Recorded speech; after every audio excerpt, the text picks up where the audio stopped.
Hey folks, Todd Martin here, your local Louisville realtor. Thanks for stopping by in the middle of March. And just like basketball season can get crazy, well, guess what? So can the government. So I hope everybody's got their teams picked out and you're ready to rock and roll. So today I want to talk to you a little bit about the buyer's transaction or the buyer's side.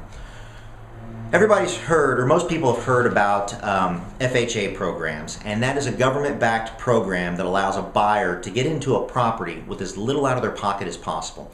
And that minute amount is actually 3.5% down. So, for example, if you were purchasing a $100,000 home, you'd only have to have $3,500 out of your pocket versus a conventional mortgage where it could be as little as 5% or as much as 20%. So you can get into that house again and stretch out your payment over the life of the loan. One of the things people never talk about or really don't discuss that much when they're buying a home, especially first-time home buyers, because I know everything's coming at you like a whirlwind, but that's PMI, or for those of you that do not know what PMI is, that's private mortgage insurance. Now, that private mortgage insurance is currently sitting at 1.25% of that loan. So what's going to happen is after April 1st, that PMI actually goes up to 1.35%. So as an example, on a $200,000 property, that's going to increase on a monthly basis $17. All right, now I know $17 doesn't sound like a lot, but put that into a loan payment and multiply that over many, many years, and you've got quite a bit of money there that's tied up in private mortgage insurance. Normally what happens is that PMI drops off after you have 20% or say more skin in the game in your property. Usually about 5 or 6 years, that would just go away and your payment would become lowered.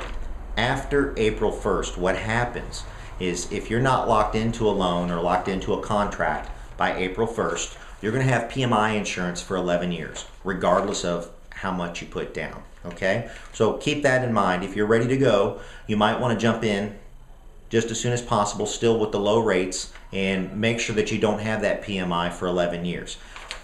There's another date to keep in mind, and that date is June 3rd. On June 3rd, what's going to happen is if you do not have, and this is for all loans that are FHA backed, if you do not have at least 10% in other words, you go with the minimum of 3.5%, you will pay that PMI insurance for the entire life of the loan.